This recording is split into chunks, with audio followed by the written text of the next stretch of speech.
ఒక పులిపిల్ల అడవిలో నడుచుకుంటూ వెళ్తుంది. అప్పుడే ఆ పులిపిల్లను పిచ్చుక చూసింది. ఆ పులిపిల్లతో పిచ్చుక ఇలా అనింది.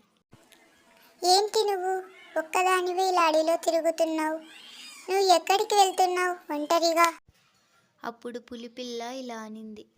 నేను ఏనుగును చూడడానికి వెళ్తున్నాను. అంది పులిపిల్ల.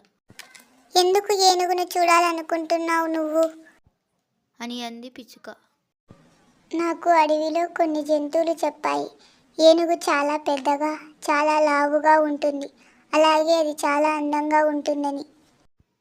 అని అనింది పులిపిల్ల. అప్పుడు పిచ్చుక పులితో ఇలా అనింది. ఓ, అందుకేనా నువ్వు ఒక్కదానివే అడవిలో తిరుగుతున్నావు?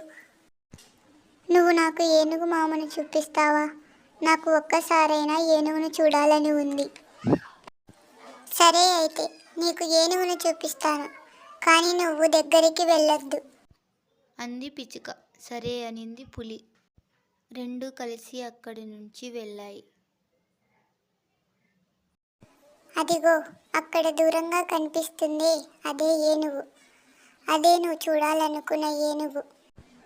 అవును, నిజమే. నాకు అడవిలో జంతువులు చెప్పినట్టు ఏనుగు చాలా పెద్దగా, అందంగా ఉంది.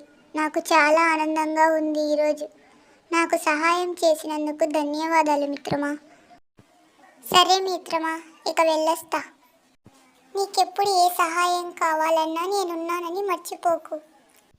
అలా పిచ్చుక సహాయంతో ఏనుగును చూడాలని తన కోరికను తీర్చుకుంది పులిపిల్ల.